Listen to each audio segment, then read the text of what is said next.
I am Iron Man.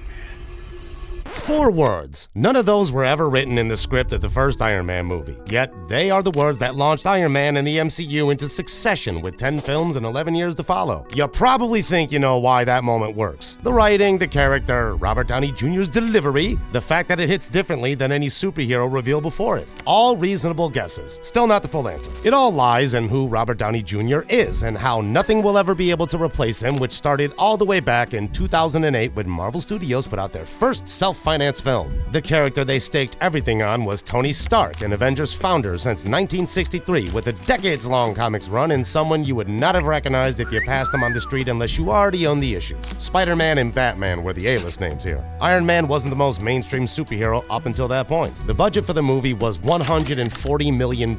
If this didn't work, there was no plan B. They secured an enormous loan using the rights to properties such as Black Panther and Doctor Strange as collateral. Now you can begin to understand how important it was to pick the right actor for the leading role of a movie without the brand recognition other superheroes had at that point. First, Marvel Studios hired Jon Favreau to direct. Favreau had made Elf and a handful of smaller films, not an obvious choice for a $140 million superhero origin story. Almost immediately, he and the studio were in a fight about the most important decision of the whole production: who was going to play Tony Stark. The studio's preferred casting was Clive Owen, a safe choice whose name on a poster also meant something. Jon Favreau had also tested Jim Caviezel, Timothy Olyphant, and Sam Rockwell, all names the board of directors looks at and exhale. Then Favreau met Downey, and Marvel's board was not charmed. The whole board thought it was crazy to put the future of the company in the hands of an addict. And they weren't wrong about the addict part. Between 96 and 2001, Downey had been arrested 5 times. He served time at Caracan State Prison. In 2001, an LAPD officer found him wandering through Culver City without shoes or an explanation. Even the studios had stopped insuring him. The industry had essentially stopped returning his calls. By 2003, it took Mel Gibson, of all people, drunk eating a burger, wait, that was Hasslehoff, never mind, personally paying his liability insurance bond just to get him onto a film set. Oh yeah, that's right, Mel Gibson said the racist thing. Yep, I know, I'm moving on. Favreau pushed for him anyway, not despite all of that, because of it. The best and worst moments of Robert's life have been in the public eye, Favreau said. The story of Iron Man was really the story of Robert's career. Most people heard this as a nice quote about second chances. Favreau meant it. The whole bet. B-list character, uninsurable actor, $140 million with no fallback only makes sense if you understand what Favreau saw in that room. And that's only visible when you draw a parallel between the two. Tony Stark in Iron Man is a weapons manufacturer. Brilliant, arrogant, living entirely inside his own ego. He makes things designed to kill people and has built a fortune on it. Then a bomb made of his own weapons blows shrapnel into his chest in Afghanistan, and a man named Yinsen keeps him alive in a cave with a car battery and a magnet. Holy crap, now that I think of it, that's pretty mind-blowing. Seriously, movie? Yinsen spends the last few minutes of his life buying Tony time to power up the suit. Don't waste it.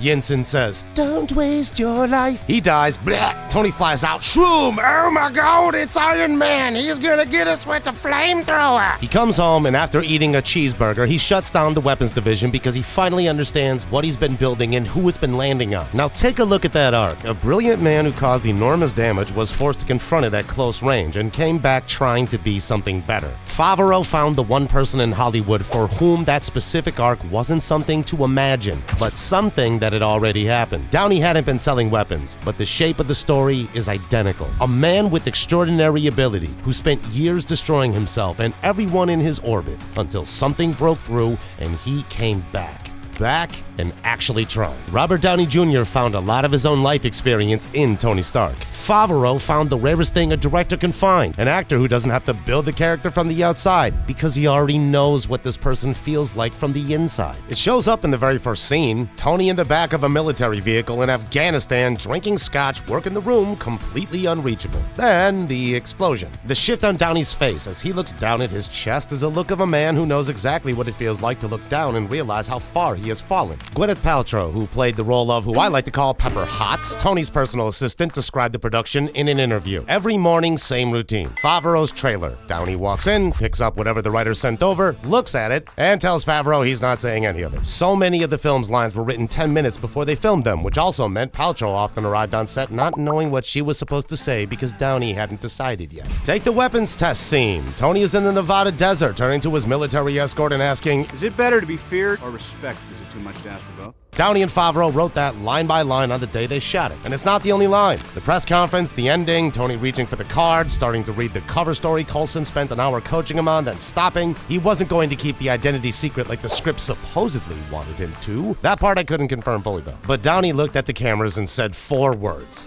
I am Iron Man.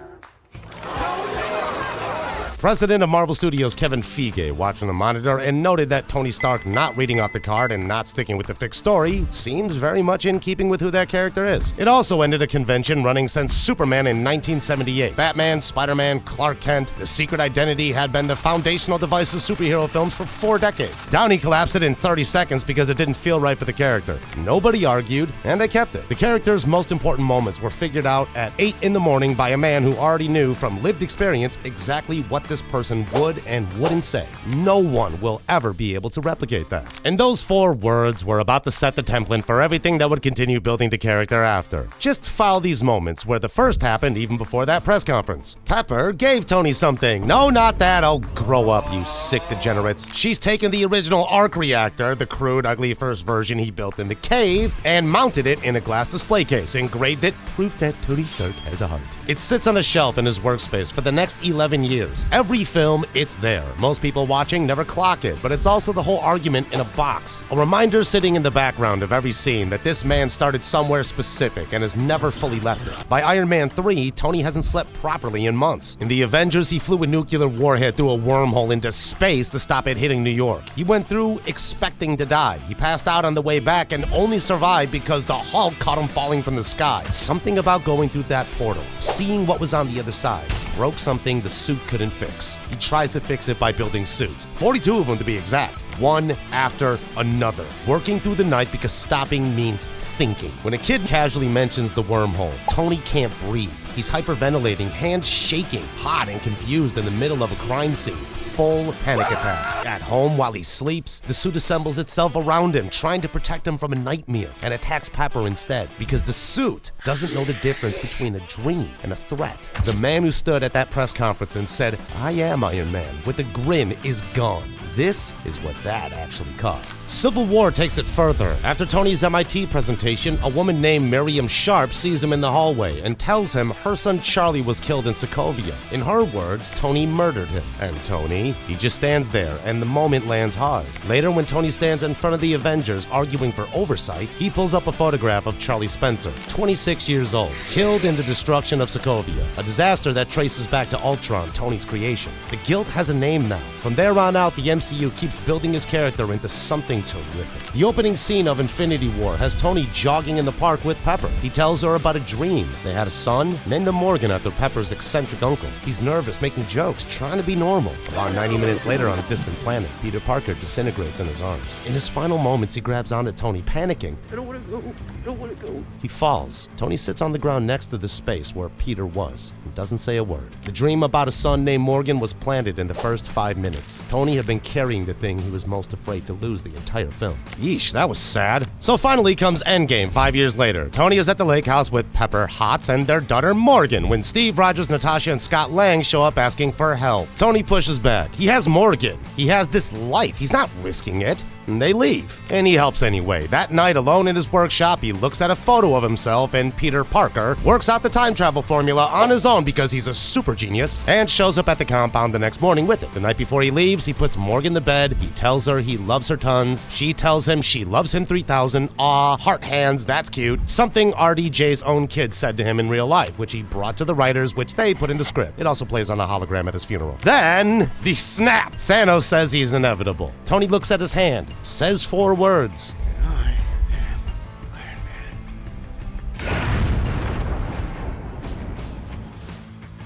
The same 4 words he improvised at a press conference in 2008, said again, deliberately this time, by a man who spent 11 years getting to the place where he means them completely. The "I am Iron Man" before the snap wasn't in the original script either. The film's editor suggested it in post-production. RDJ initially refused to reshoot. Then he agreed and filmed it alone on a soundstage in LA. Even Christopher Nolan said it perfectly in 2024 that RDJ playing Iron Man is one of the most consequential casting decisions that's ever been made in the history of the movie movie business. Nolan would know. In 2005, RDJ met with him about playing Scarecrow in Batman Begins. He didn't get the part. The MCU has spent every year since Endgame trying to find what came next and how they could replicate the success of Iron Man. First, the MCU noticed what worked about Tony Stark, and by 2016, Doctor Strange had launched with an origin story that tracks beat for beat. Arrogant genius, traumatic accident, forced to confront his own limitations, become something better. Some people might say that Strange was essentially a rebooted Iron Man with mystical trappings. And it works! To a point, Cumberbatch is good. The film made $677 million. But nobody cried when Doctor Strange died in Infinity War the way they cried when Tony did. Nobody felt the absence of a specific human being.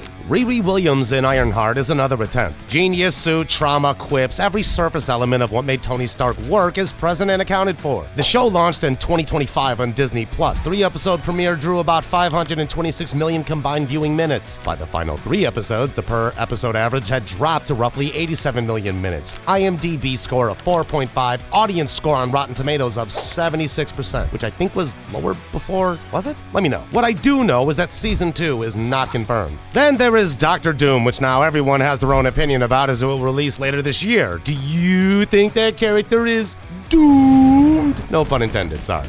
Every time Marvel tries to copy the flawless Iron Man formula, the audience isn't showing up. The MCU took one lesson from Iron Man: cast a genius with the suit and a quip who survives trauma and comes out on the other side as a hero. That lesson isn't wrong, it just isn't the whole thing. The formula only worked the one time it did because the person playing it had already lived the real version. The arrest, the prison sentence, the years of wasted ability, and the slow, difficult climb back. You can write that arc for a character, screenwriters do it every day, but finding an actor for whom that arc is a memory rather than an imagination is something else entirely. The board at Marvel called Downey an addict and thought they were identifying a liability. Favreau heard the same word and thought, that's exactly who Tony Stark is. One of them was right about what that film needed. That's why there will never be another Iron Man. The arc reactor case sits on Tony's shelf in every single film. Proof that Tony Stark has a heart. Turns out Pepper Potts knew that before any of us did. Now, Iron Man is nothing without his suit. Want to know why that is? Click here to find out.